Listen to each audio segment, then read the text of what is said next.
Hi, and welcome to the Bestie Perspective, a raw, unfiltered space where we explore the mind-body-spirit connection.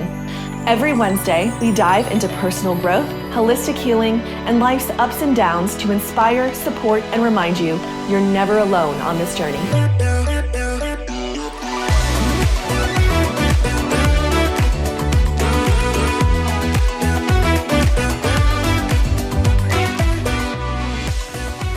Hey besties, it's Lauryn here, and I'm so happy to have you with me for another episode of the Bestie Perspective.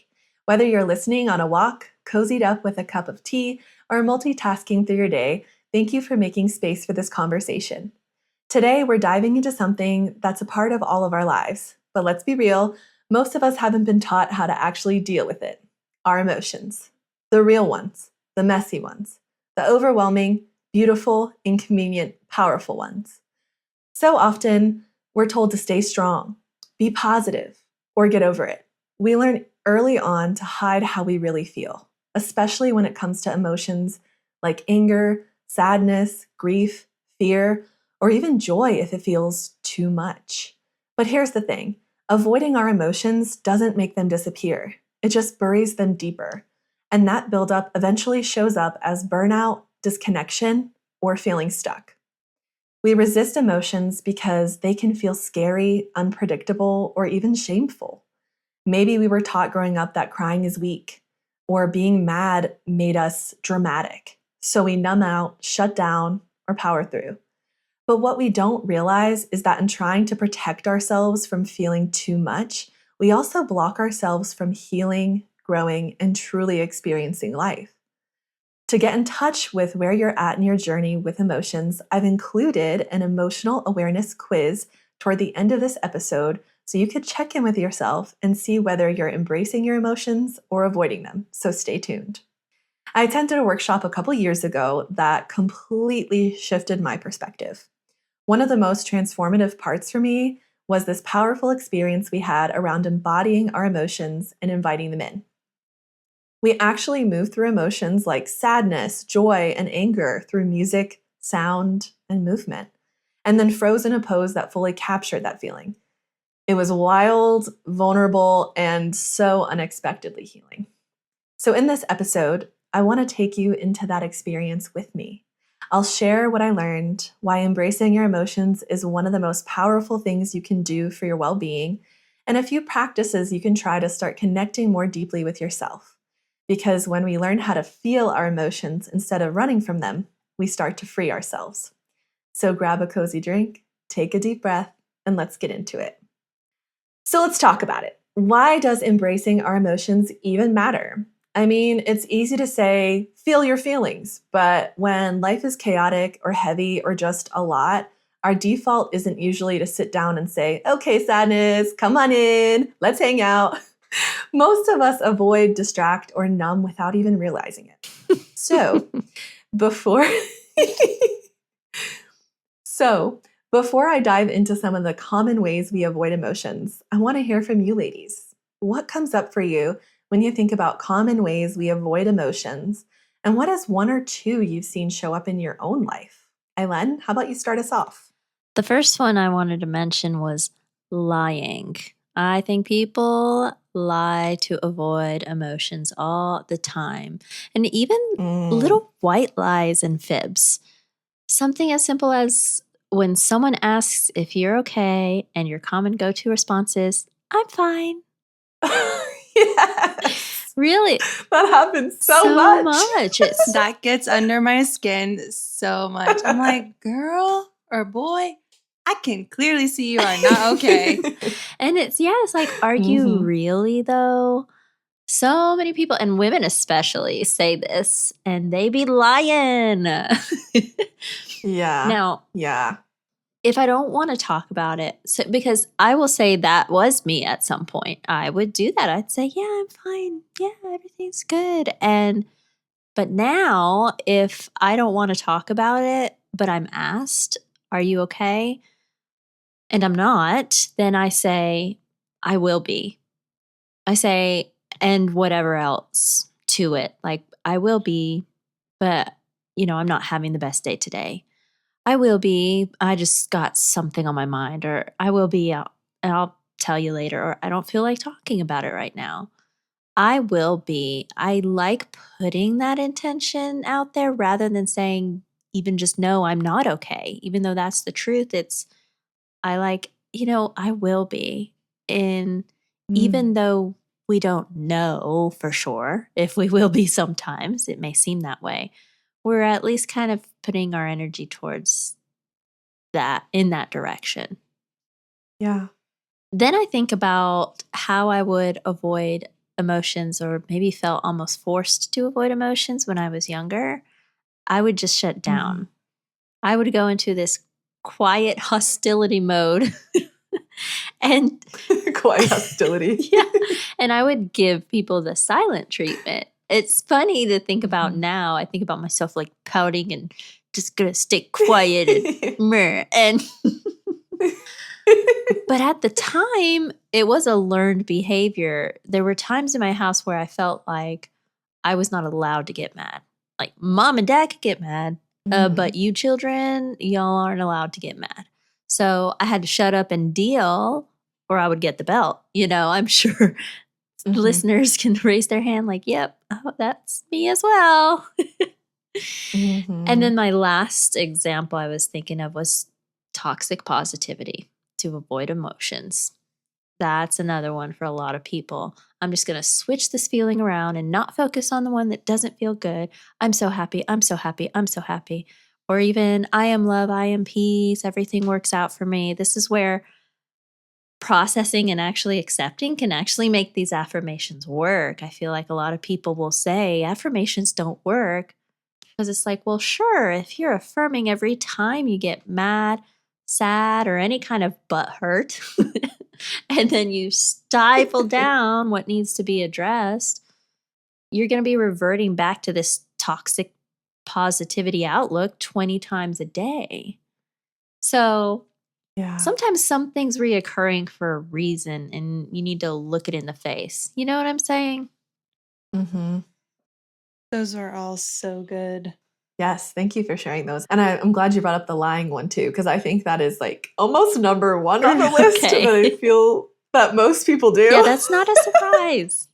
Yeah. I don't have it on the list I'm going to share in a minute, but that's why I'm really glad you brought it up. So good ones. How about you, Hannah?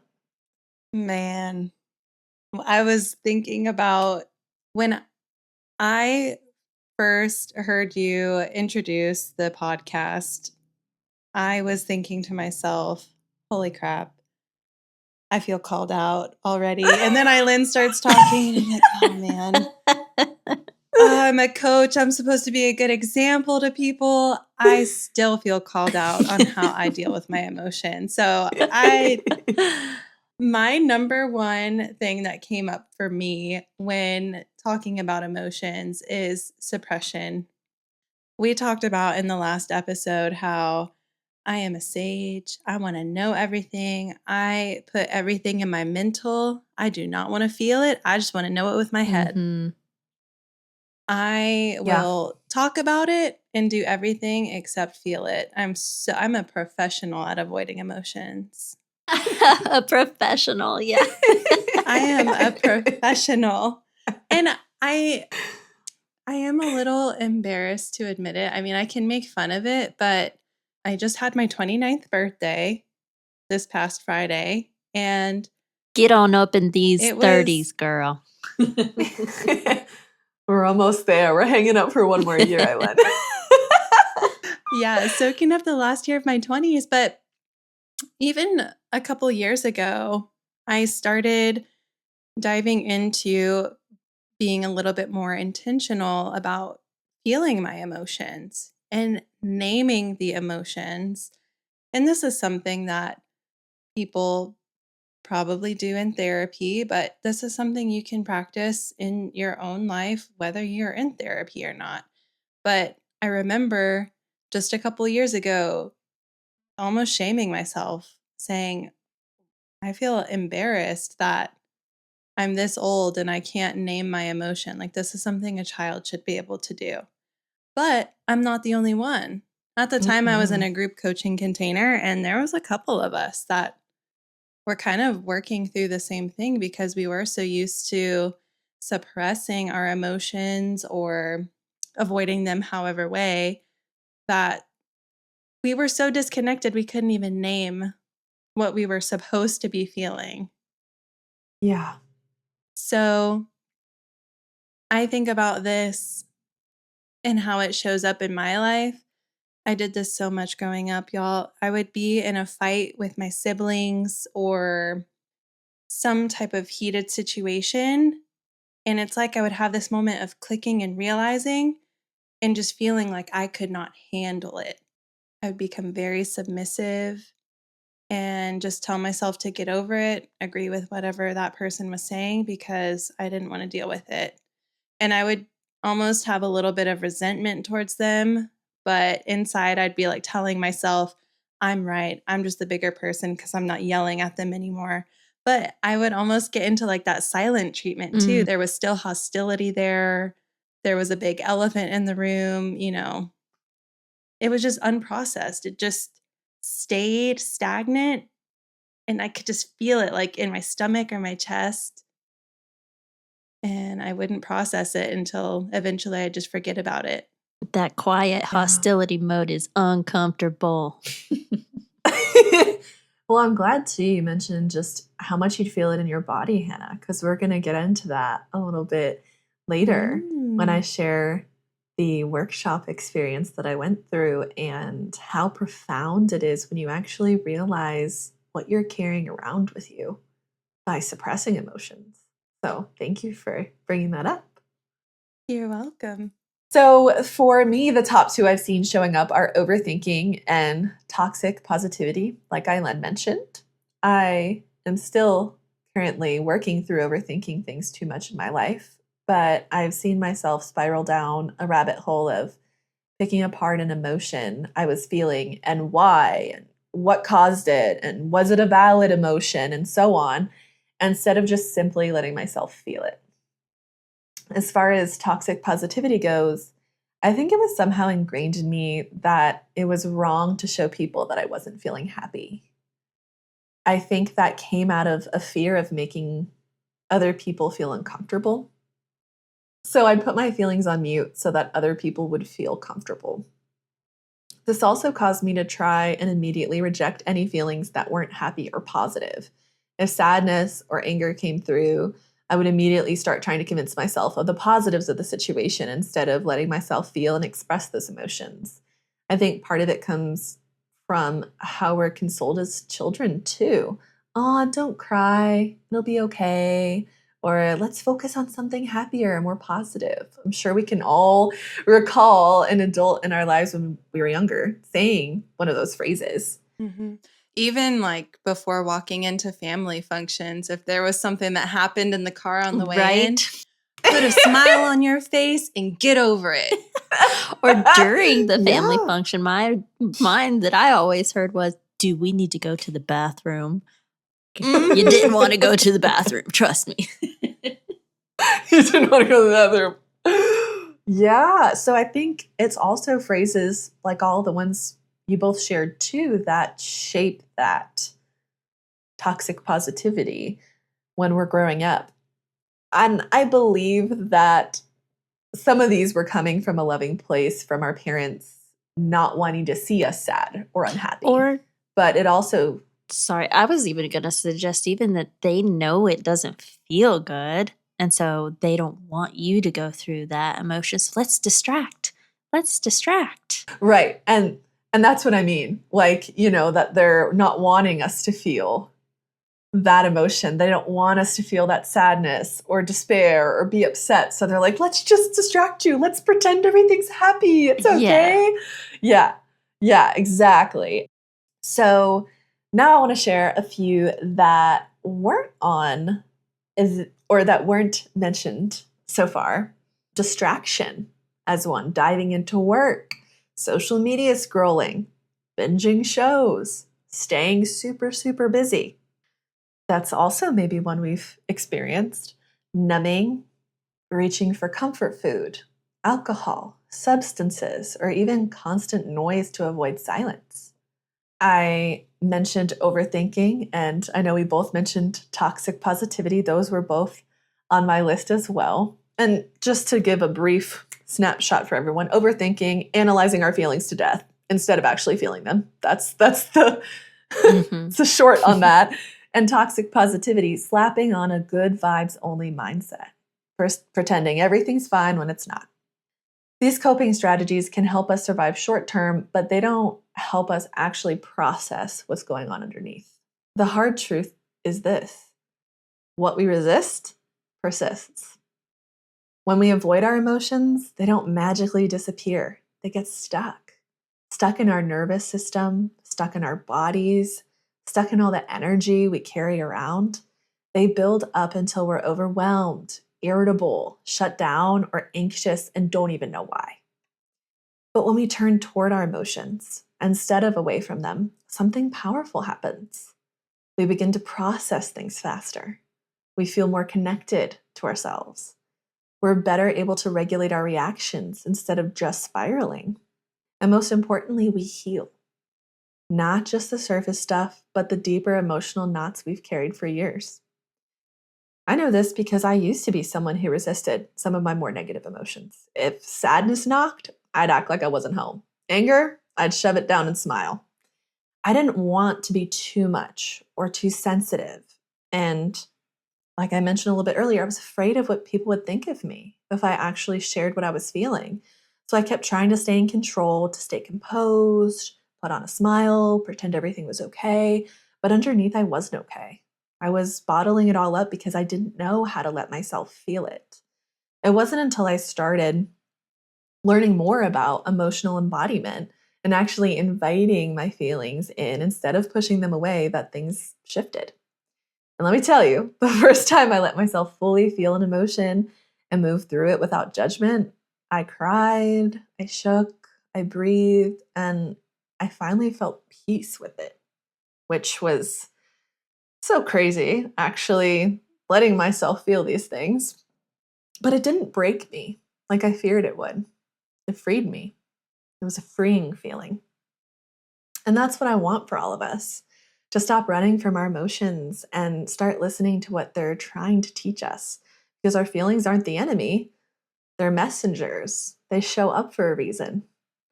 And before I start sharing my experience from the workshop, I'd like to hear from you ladies about a personal story, sharing a moment that you allowed yourselves to feel certain feelings. How about you start with this one, Hannah? I want to share something that just happened recently. Okay. I don't know if you guys noticed because I keep wearing hats when we meet for our podcast recordings, but I recently got highlights and I hate them. Oh no! They're so bad. And I knew from the moment that she took the foils out that I was not going to like them. But it's like, if you get your nails done and it's a process, you're just like, okay, let me see until the end. It's the same with getting your hair. Okay, let me Yeah. just see to the end when the hair is blow dried and everything. But even then, after she had washed my hair and I was sitting back in front of the mirror, I felt like a full body cringe. Everything got tight. I didn't know what to say, let alone in Spanish. Oh, right. Oh, and- no. Oh no. No me gusta. It wouldn't even come out. No me gusta wouldn't even come out. I was in total shock. And behind that, there was waves of embarrassment, frustration that I couldn't communicate. I was disappointed because she was my regular hair lady and I had trust in her and she broke that trust. So I was a little angry because she even charged me more than she had originally quoted a couple weeks ago. And Oh, wow. the cherry on top was the power had gone out at the salon because the people were cutting down trees. And so they had to turn off the power on the street to safely cut the tree limbs. So there was no power at the salon, so she couldn't blow dry and like style my hair. So Oh. I walked out with wet, patchy highlights looking like a sad little mop. Oh no. Oh I make fun of myself a lot. It's easy for me to laugh at this already, even though it happened just like a week and a half ago. But I was so upset with the whole situation. I cried, and old me, I think, would have absolutely pouted, spiraled in silence, really beat myself up, talking about how ugly the highlights were. And I might have even held a grudge against the hairstylist for a really long time. I'm still working through that. It's so bad. I was telling Jason, it's so bad. It feels personal almost. She has been doing hair for so long. I'm very surprised that the highlights turned out the way that they did. But this time I've really held myself accountable. I let myself cry. I let myself be in my room for a minute, and I wanted to hide because I felt embarrassed of my hair. And I was doom scrolling on my phone because I wanted to distract myself. But I caught myself and I was like, what are you doing? I gave myself a little pep talk, and I was kind and compassionate, but also a little sassy. Like, what are you doing? You just can't stay here all night. I imagine like a mom coming in the room to a little girl, like, you can't stay in here and pout all night. Yeah. You can't stay in here for the rest of your life. You have to pick yourself up. So I tried to style my hair, and honestly, it made me feel better. I just wanted to care for myself and make myself feel better instead of staying stuck ruminating or distracting on my phone. And what good would that have done? Mm-hmm. So I let myself have the kind of pouty childish emotions at first, but Mm-hmm. it just letting yourself do that for a minute, it passes through so much more Yeah. quickly. Mhm. Yeah. And on the other side of that, I know it's a silly story, but it's something that happened recently. So I can reflect Mm-hmm. in the magic of that. And it was just a nice reminder that life is not perfect. There's Mm-hmm. going to be times when you get a bad hairdo, and my hair doesn't define who I am. How I react does not define who I am. And at the end of the day, what I decide to do with it, that's the magic of life. That's the power of life. Okay. It's not the end of the world. I get to decide who I go to next, and they specialize in highlights, and I'll get that taken Mm-hmm. care of. No problem. Yeah. And that's that. Yeah. Thank you for sharing that. I'm sorry that you had to go through that recently. It's okay. I still struggle to look in the mirror because I love my hair. I think so many women out there can relate to, Mm-hmm. okay, it might sound a little superficial to be talking about my hair, but I love my hair. Yeah. Yeah. And it brought out emotions in me that I've never felt before when it comes to my hair. So Yeah. it's all good though. I still got all dressed up. I did my hair for my birthday. I put it in a nice little style that kind of hid the highlights a little bit because they're really uneven. And I even called one of my best friends, Megan, that night. She does hair. She is my hairstylist when I'm back in the States. And I told her, I've already cried like 3 times tonight. I'm having a hair emergency. Can you help me? And so we got on FaceTime, and she sent me a couple of things I could have buy online, and it helped with the color a little bit, toning the blonde highlights. But yeah, that was a nice little treat too. Get to talk to a friend. She Oh. came to save the day and talk me off the cliff Oh. and talk me off the edge. I'm so glad that she can be there for you. Because I was thinking when you were sharing this, I'm like, Oh no, you usually go to your friend Megan when you're home. She knows what I love. She knows the style of highlights and everything. So when she saw my hair, she was like, oh no. Oh. I let myself have those feelings. And I think another part too is telling people. I think in the past, I also would have pretended like everything was okay because Jason's grandma goes to that hairstylist. His mom has also gotten her hair done there. And when I came out, Jason had already told them I was very upset with the whole situation. And I think normally I would have just been like, no, it's not that bad. I I like them. But I just told them honestly. I was honest about how I was feeling, which is a big step for me. I said, I honestly hate them and I don't know what to do. I feel overwhelmed and really sad and I've already cried a few times and I'm not good at doing my own hair like that, so I have to find somebody else. I don't know if I can trust her to do it right if I go back and I don't want to damage my hair with a bunch of bleach if she doesn't really know what she's doing. So there's Yeah. fear. And I think where I struggle still is when people console me or it feels like they feel bad for me. I struggle to receive support in feeling my emotions. I want to feel like tough still, like I can handle it all. I don't Yeah. I don't need to feel. Does that make sense? Well, us as coaches and us as nurses, we're the care providers. We're the ones that, are supposed to be, have our stuff together. And it's funny that that type of a person also hates to allow the humanness sometimes. Yeah. Yes.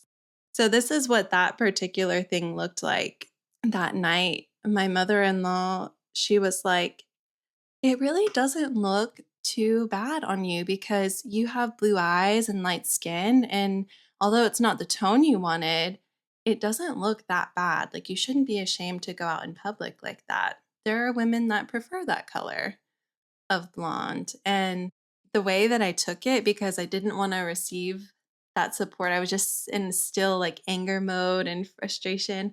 I was like, oh, that's really nice. I know you're trying to console me, but I know it looks terrible. Oh. I couldn't just say, thank you. That makes me feel a little better. Which after I settled down, it kind of did make me feel better to hear that. But in that moment, I didn't want to hear a thing. Yeah. Yeah. I just wanted to be okay. Yeah, sure. But even just staying authentic in that, I think was still okay. It's actually, I probably should segue into my story because we have some connections here. Number one, that it was recent as well. This was 3 days ago. What I allowed was several different feelings: to feel frustration as a tired mother, to feel confusion for things showing up in my life that I didn't like, and feeling uncertainty about what I want. My husband is limited in his help at the moment as he's healing from back surgery, and I know it's not going to last forever, but that also doesn't mean I have to drown. And I'm feeling more drained, and I was trying to skip some steps and affirm the emotions away, that kind of toxic positivity loop. And sometimes you can just revert to affirmations and it works. But for me, there are times where I can only move past it once I accept where I'm at. So I let it out. I cried. I'm tired. I yelled, while at the same time, I accepted that I created this. Not really worrying about the how, but there was some ownership in, okay, this is my reality. And so I accepted that piece, and I still just needed release. There's something about, well, if I accept it, then, that's it. No, sometimes you still just need to let it out of the body. And Yeah. I also needed to ignore my low carb diet and grab some donuts. Donnie needed donuts. And I know, Lauren, you mentioned about, going to alcohol or going to junk food and that sort of thing. Comfort foods, for sure. Mm-hmm. For me, I think you can do that in a right place and in a wrong place. Like if you're doing that to avoid emotion so you don't feel it, for me, it was almost just like, oh my gosh, I'm just going to give myself a break, not worry about it, and go to something tasty right now. And it was very much like, I'm going to feel all the feels. Let go. Let's do this with my donut in hand.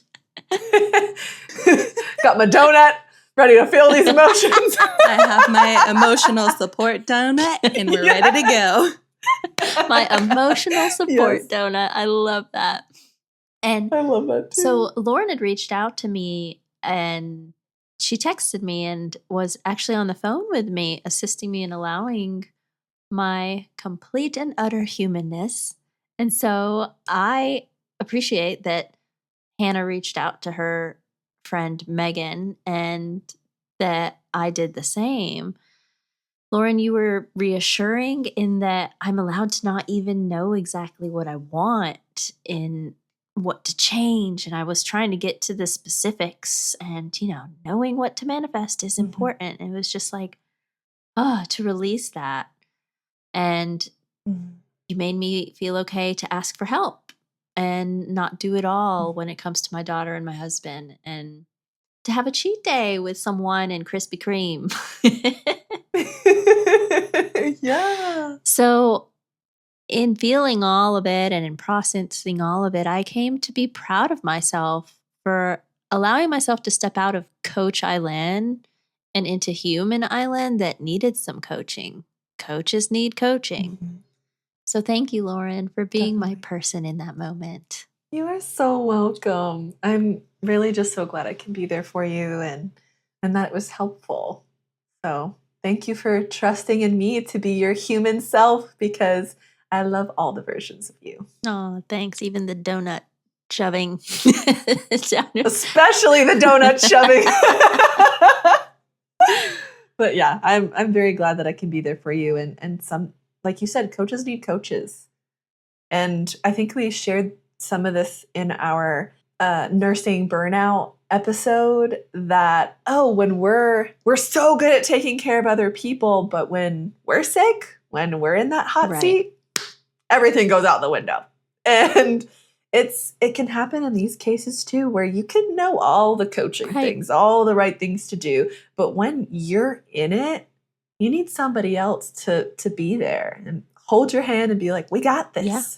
You got this. The overwhelm can be so blinding when you have practiced all the tools and you've taught all the tools. But when you're in the midst of that whirlwind, it can be, whoa, what the heck am I supposed to do? So you just reminded me. And I think you mentioning a couple things, it kind of trickled into, I can also do this and also do that. Thank you. You just kind of pulled me out from under the storm.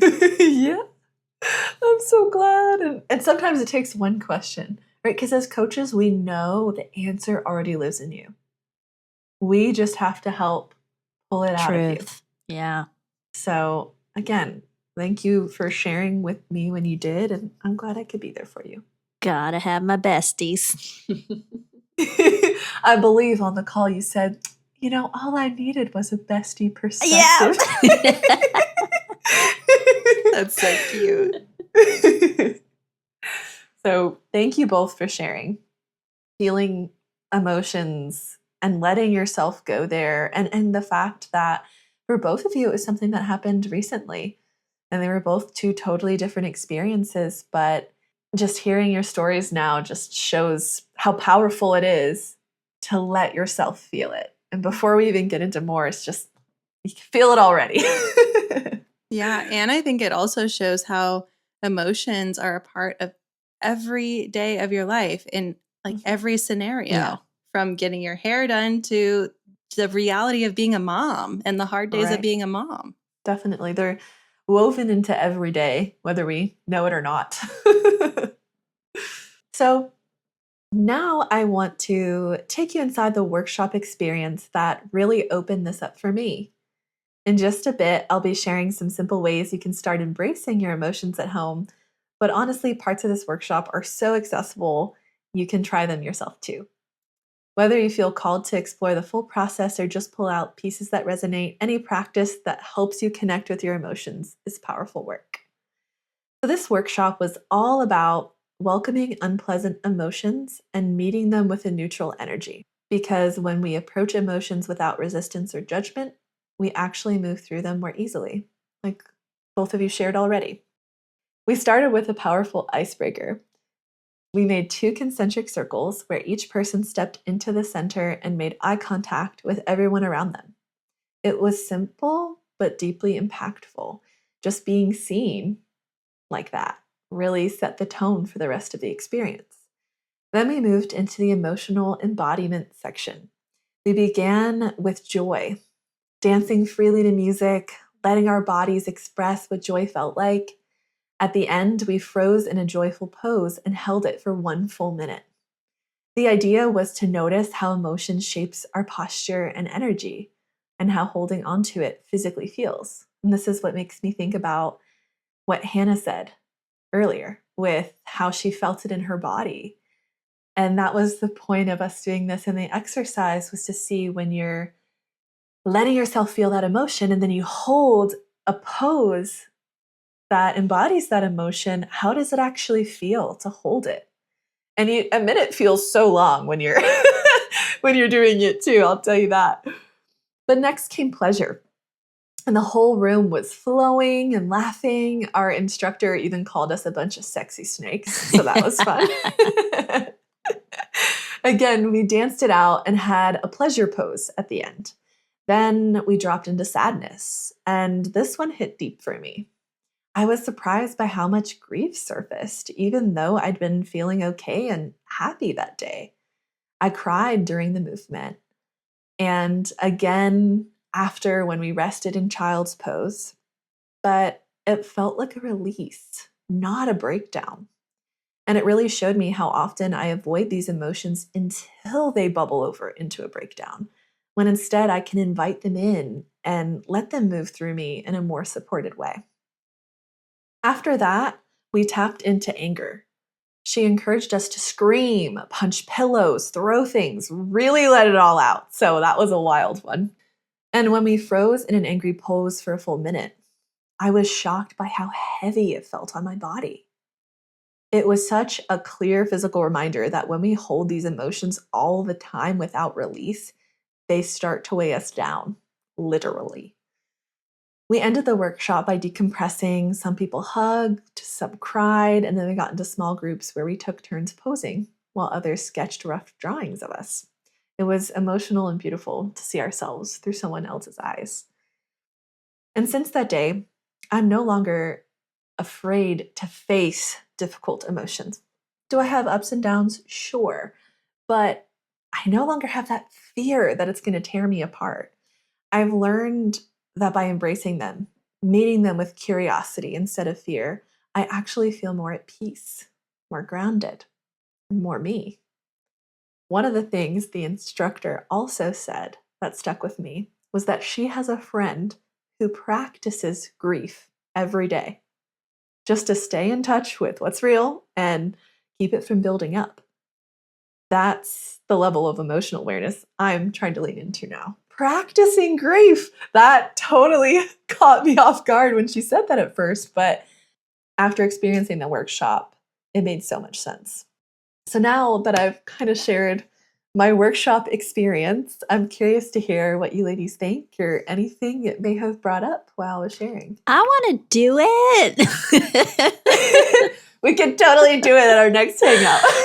That was honestly my initial thought as you're going through it. I'm like, yes, this is so up my alley. I feel like I've been to things that are similar, but it's still had elements that are different and just so healthy. I'm down. Like, when are we meeting up and doing this thing?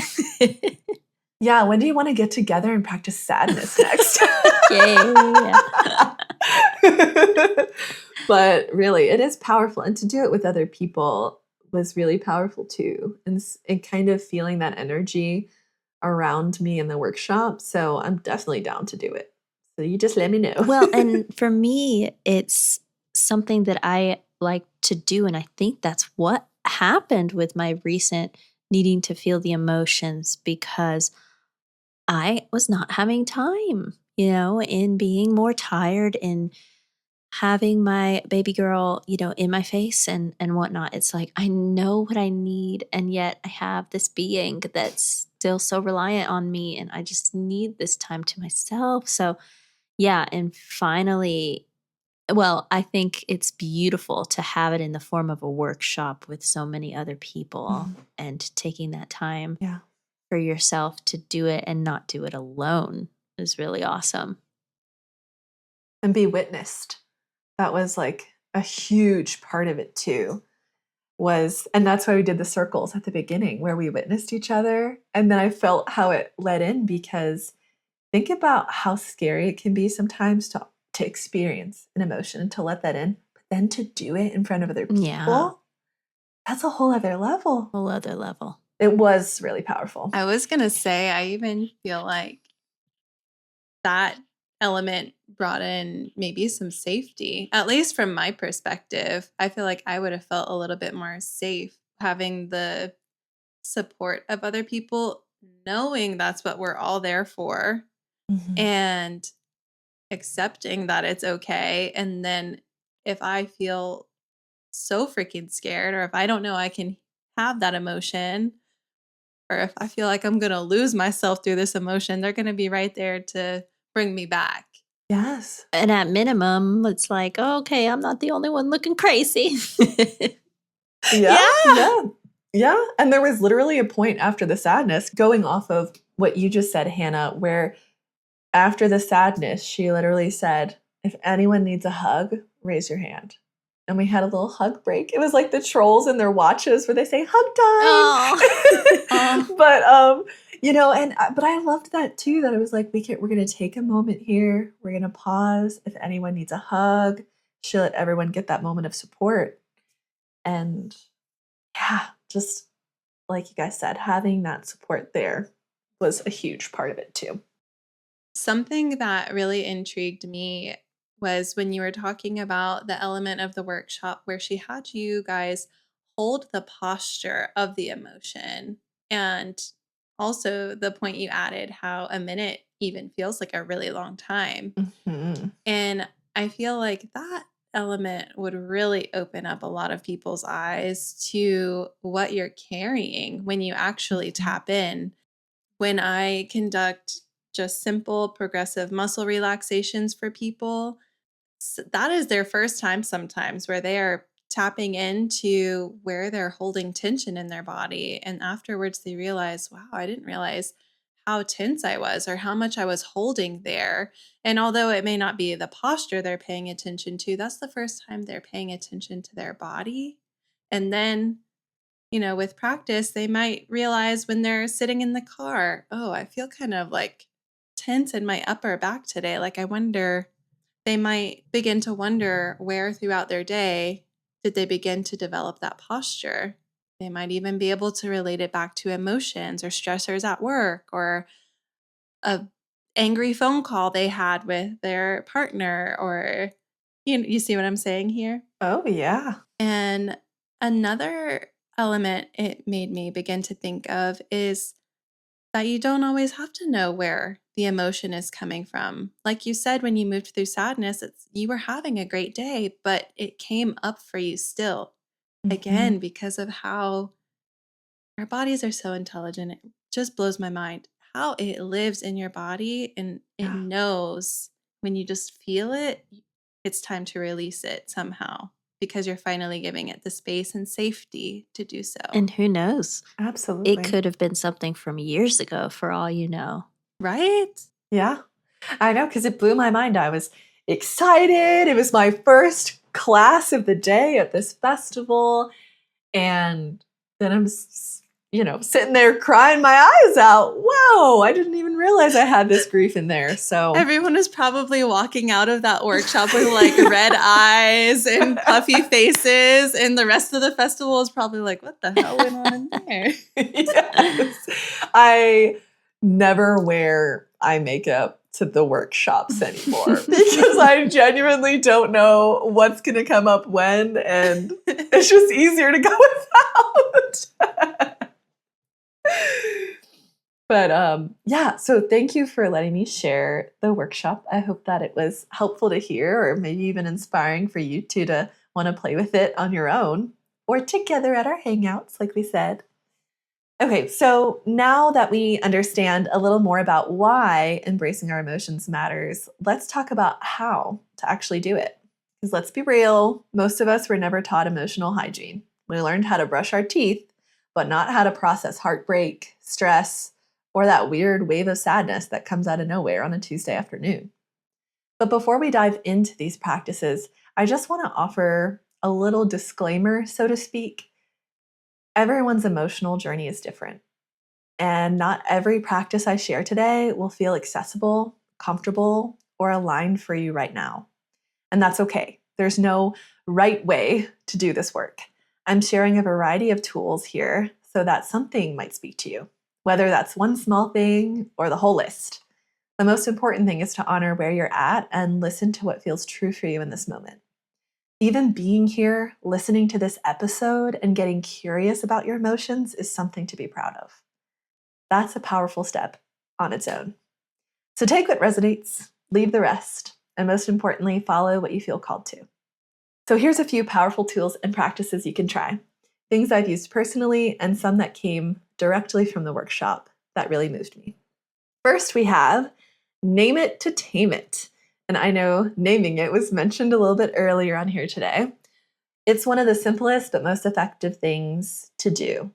Saying what you're feeling out loud or in your journal. It sounds basic, but research actually shows that labeling an emotion helps calm the nervous system. I thought that was so cool. So you could try this. I feel overwhelmed. I feel tightness in my chest, and I think it's anxiety. I feel sad, and that's okay. Just whatever is coming up, name it. The moment you name it, you create a little bit of space between you and the emotion. You're no longer consumed by it, you're observing it. And that awareness is everything. Now, for some of us, especially if we're not used to acknowledging our emotions, it can actually be really hard to name what we're feeling in the moment, like Hannah shared a little bit earlier in the podcast. If you've spent years avoiding emotions or disconnecting from them, picking one out of the blue, like, oh, I'm sad or I'm anxious, might not feel natural at all. And that is okay. That doesn't mean you're emotionally broken or doing anything wrong. It just means you need a different way in. So before jumping straight into name it or tame it, one beautiful place to start is with your body, because our bodies often know what we're feeling before our minds catch up. That's where the next practice comes in, the body scan. And I know you both have experience with this. Mm-hmm. Before you even try to name what you're feeling, this practice helps you gently tune in and listen to what your body's holding. And I know Hannah was explaining this a little bit. Start by slowing down, closing your eyes if that feels safe, and scanning through your body from head to toe. As you move your awareness through each area, simply ask, where am I holding tension? Where do I feel heavy or tight? Is there a part of me that feels numb, fuzzy, or activated? This kind of awareness is so simple but incredibly powerful because, again, emotions don't just live in our minds, they live in our bodies. When we pause to check in physically, we might realize that sadness is sitting in our chest, anxiety is swirling in our gut, or anger is clenched in our jaw. And when we bring our breath and attention to those places without judgment, just curiosity, they often start to soften. You don't need to fix anything. Just notice, because sometimes noticing is the very thing that opens the door to healing. After you breathe into the space, gently place a hand on the area. It could be your heart, your belly, your shoulders, wherever the emotion lives. And physical touch is really powerful. The small act brings grounding and compassion and connection to the body part holding tension. It's like saying to yourself, I'm here, I feel you, you're safe. Now we can begin to try to name it. Ask the sensation or emotion a simple question. What are you trying to tell me? What do you need right now? And you can journal what comes up or speak it aloud. Giving it a voice helps move it from stuck energy into conscious awareness, which ties into the first practice we talked about. The next one I'd like to talk about is move it. Now, we know that just naming an emotion can be such a powerful step, but if you'd like to take it a step further, you can help physically move it through your body. So once you've felt and named it, you can gently move to help release it. That might mean stretching or shaking out that part of the body, free flow movement or dancing, or even gently pressing or massaging the area. Movement helps emotions complete their cycle. What gets stuck can finally move through. The next one is the 3-minute timer. Set a timer for just 3 minutes. That's it. Let yourself fully feel what's coming up. Cry, shake, breathe, scream into a pillow if you need to. Let the emotion move through you instead of stuffing it down. 3 minutes of real embodied feeling is often all it takes to shift something that's been stuck for days or even years sometimes. The next one is music and movement. This one is so healing. Pick a song that matches your current emotion, whether it's sadness, rage, joy, whatever it is, and just let your body move. No choreography, no expectations.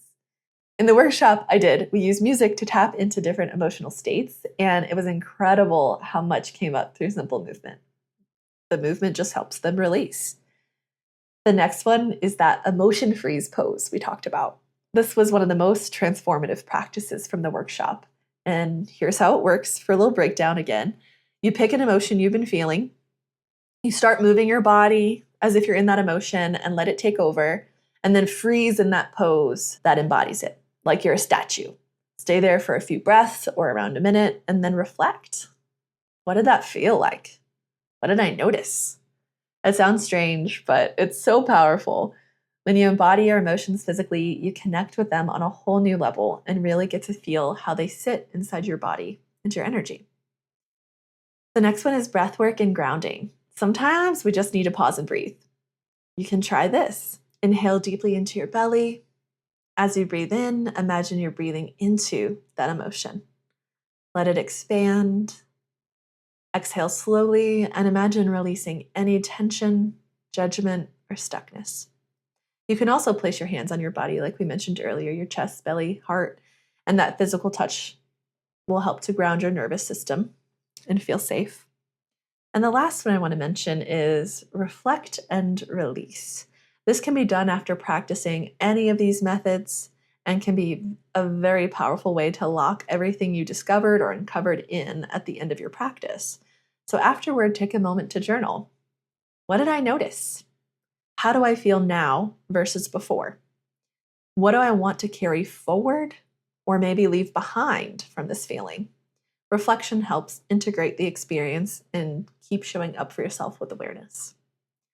Now that we talked about all these powerful practices for embracing our emotions, I would love you ladies to share what you do in your own life to invite emotions in and embrace them, whether they're on this list or not. And if you've heard something on this list, or even in me sharing the workshop details on something you want to start incorporating into your practice. So, one thing that wasn't on the list that I feel like I call on often if I've had a very overwhelming day or just experiencing a lot of emotions that I need to move through, a shower. It's my time alone. And there's just something about water, especially a warm, cozy shower, knowing that nobody's rushing me, that just feels like instant healing. Yes. That's one thing that was not on the list. But The other thing I wanted to say about tuning into body and asking where it's at, I've even found it very powerful to play with it and be creative with the shape, texture, the Ooh. temperature, colors, even Yeah. all of it, vibration. Is it wet or dry? I mean, you could play with it however you want Yeah. to. And because I struggle to name it, I can look Mhm. at a feelings wheel and still be like dumb, emotionally dumb. But I can be creative with the shape, the color, the texture. And then with the support of someone, when I'm in the thick of it, they might offer something. It sounds like it might be this. Does that feel right to you? I might sit with it for a little while and say, I don't know.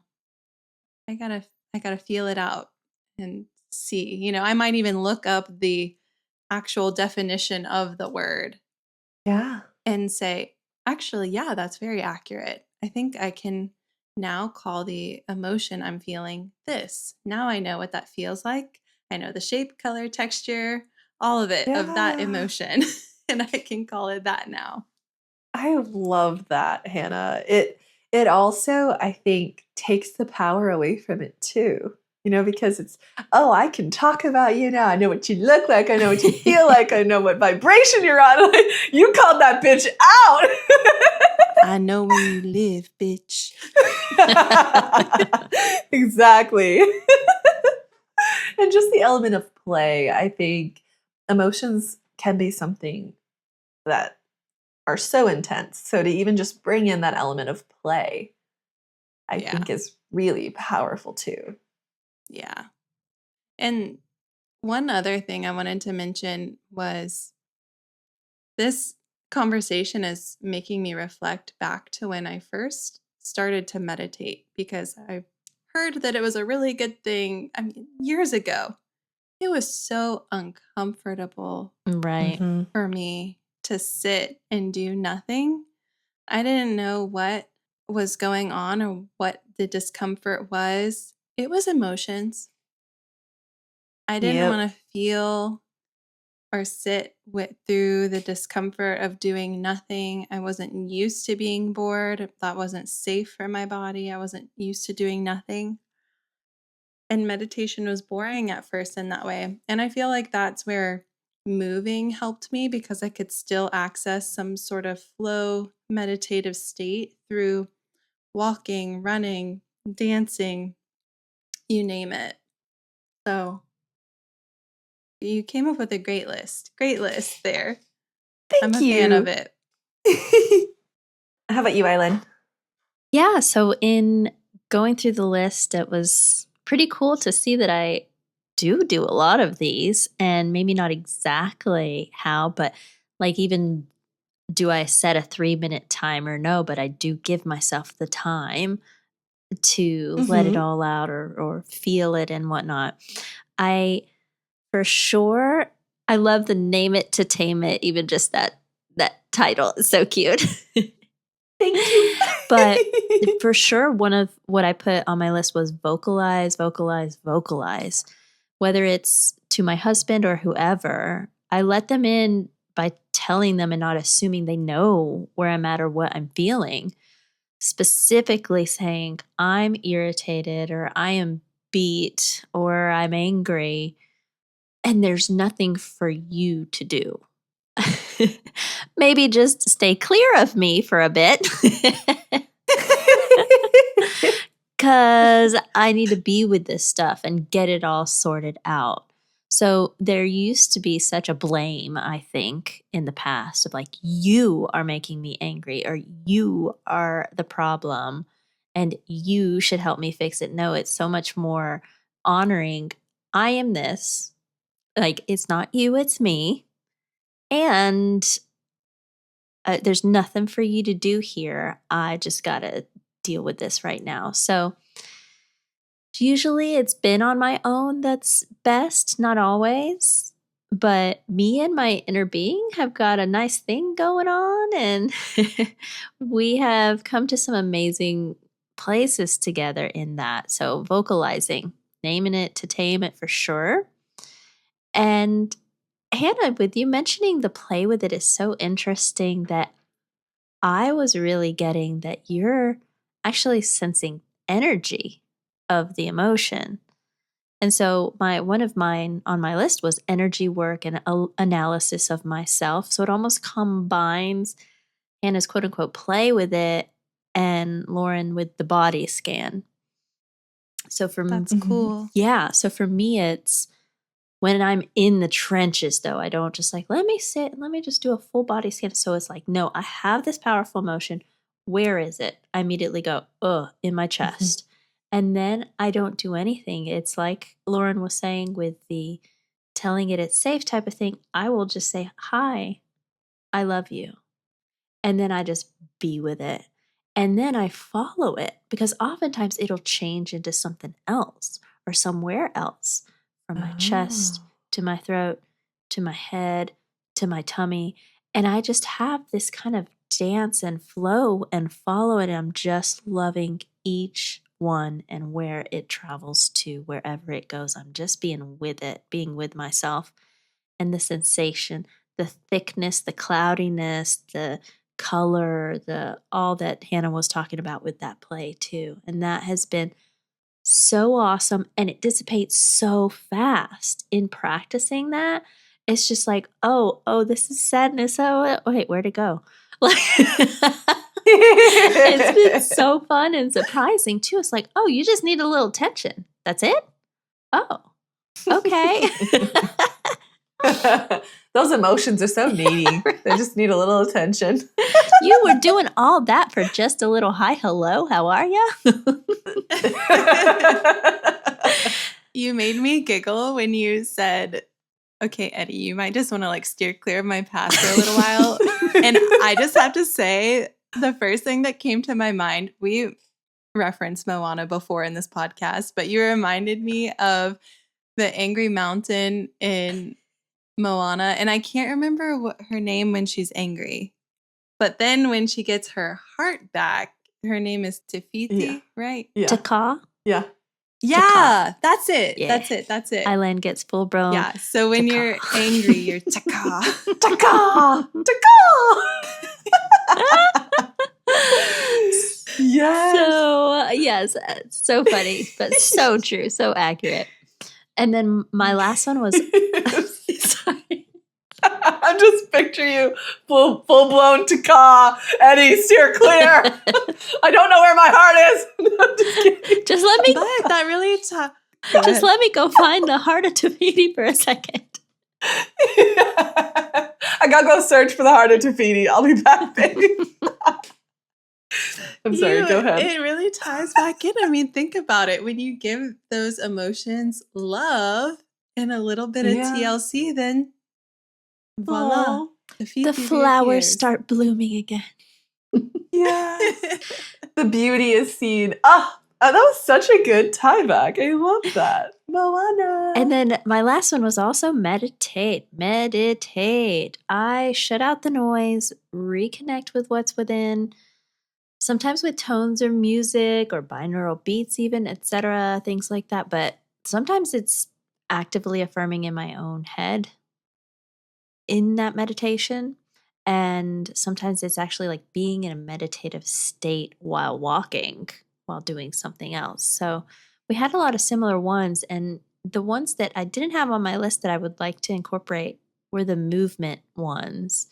Movement and music, obviously, with dance for sure, but just to move it and the freeze and the pose ones, those may be ones I'd like to look into.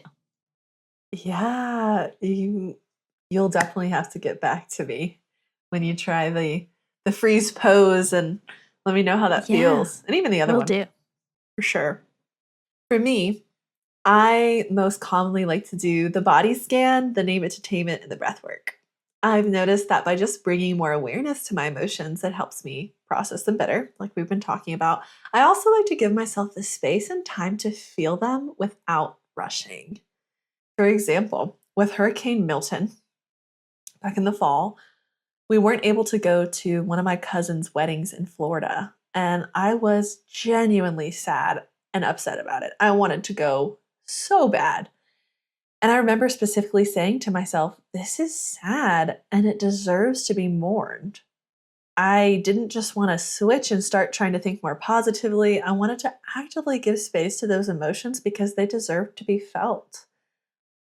And something that I want to start incorporating more is the movement and music piece and practicing it more regularly, not just when a certain emotion comes up, because sometimes it's easy to be, oh, it's here. Now I'm going to do something about it. I want to try to incorporate it in the practice, like the instructor saying her friend practices grief every day. I'd like to start incorporating it more regularly.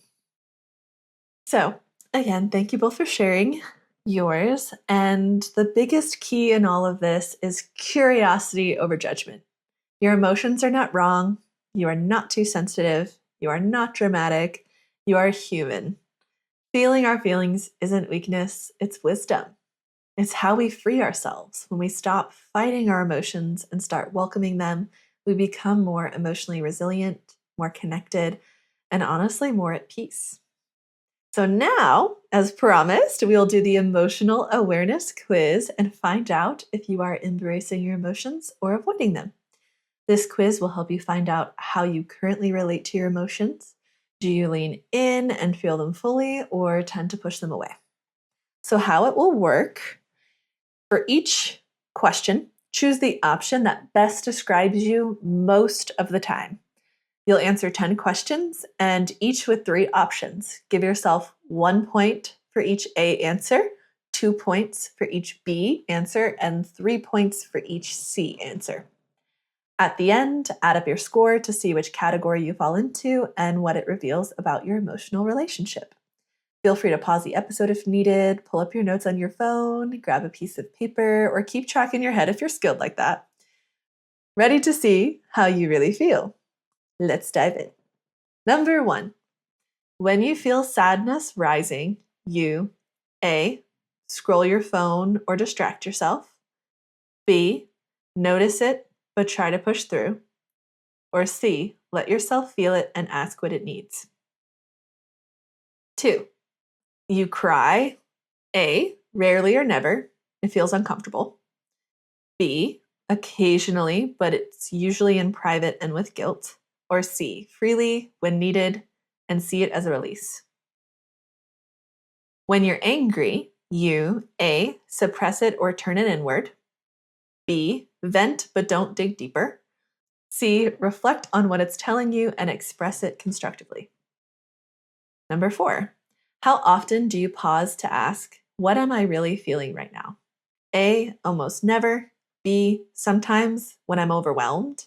Or C, often. It's a part of how I stay connected to myself. 5, if a friend gets emotional around you, you A, feel awkward and try to fix it or move on quickly.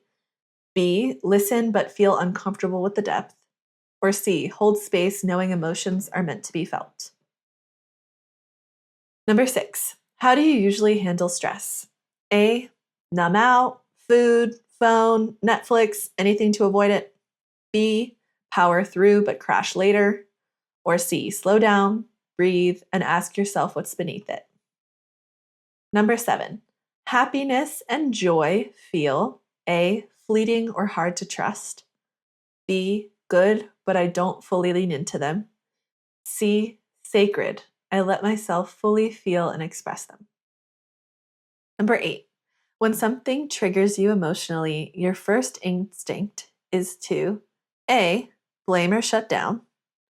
B, analyze or talk yourself out of it. Or C, get curious and feel into it. Number 9, your emotional self-care looks like A, avoiding the hard stuff. B, occasional journaling or venting.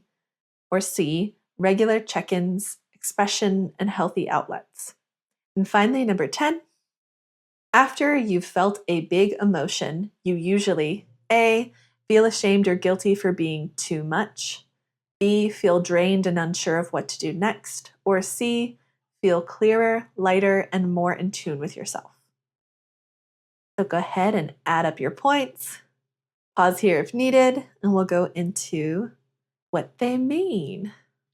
Okay, so 10 to 16 points is emotion avoider. You tend to distance yourself from your emotions, maybe out of fear, habit, or overwhelm. That's okay. Awareness is the first step. Try inviting in one emotion this week with compassion. Small shifts make a big difference.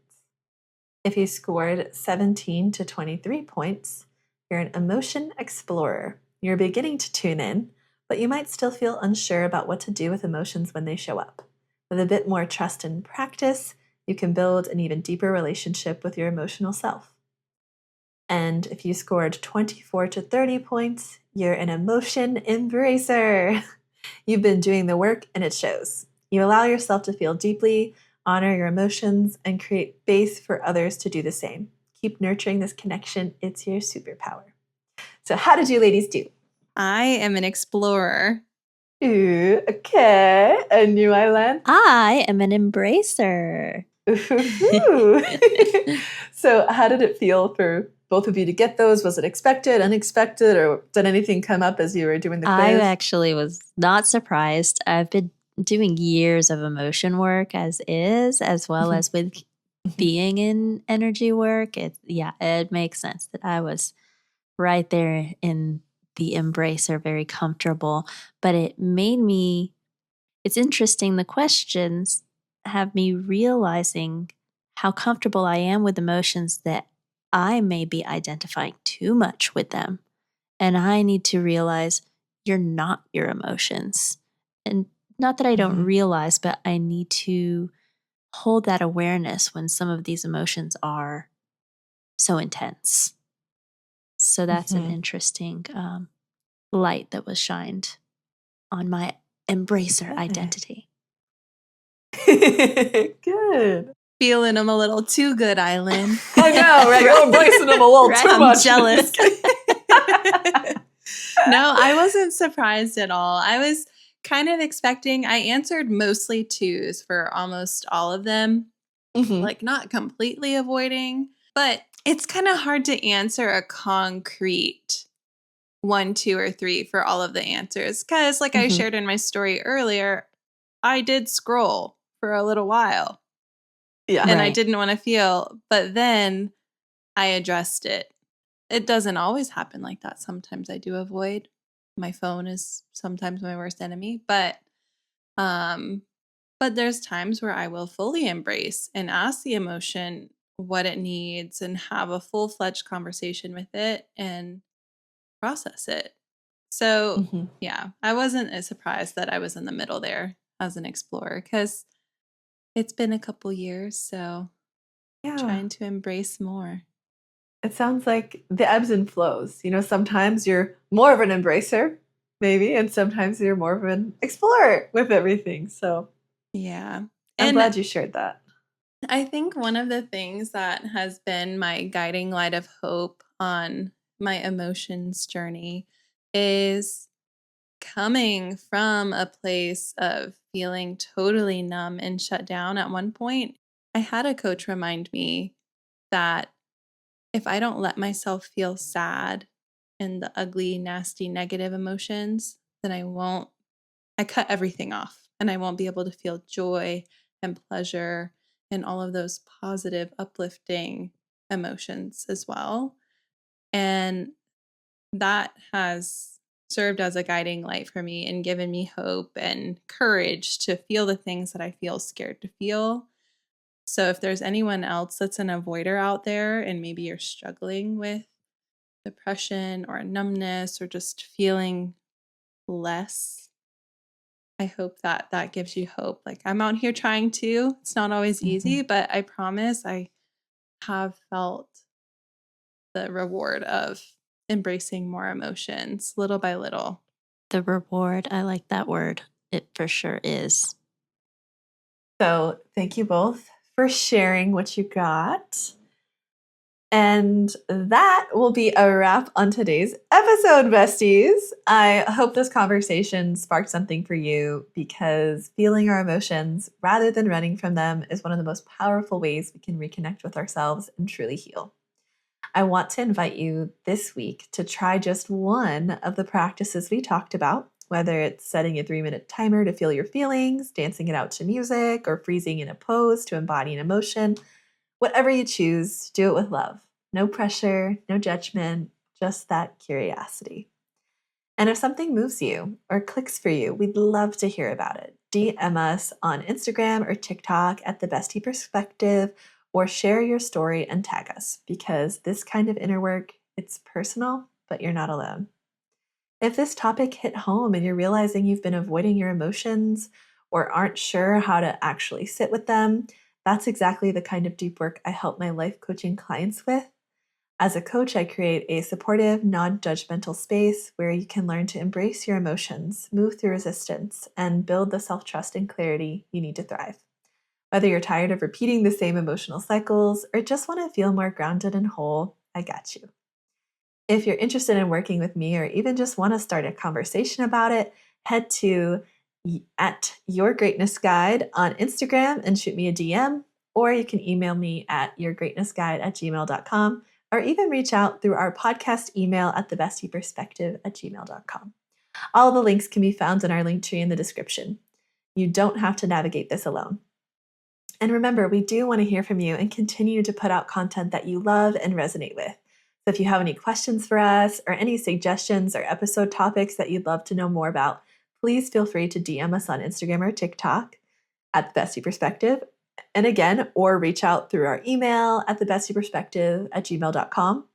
Also, subscribe to our podcast if you're not already. And if you don't already know, our episodes are also streaming on YouTube, Apple Podcasts, and Amazon Music, where you can find us on our channel called The Bestie Perspective, or check out the direct links in our link tree in the description.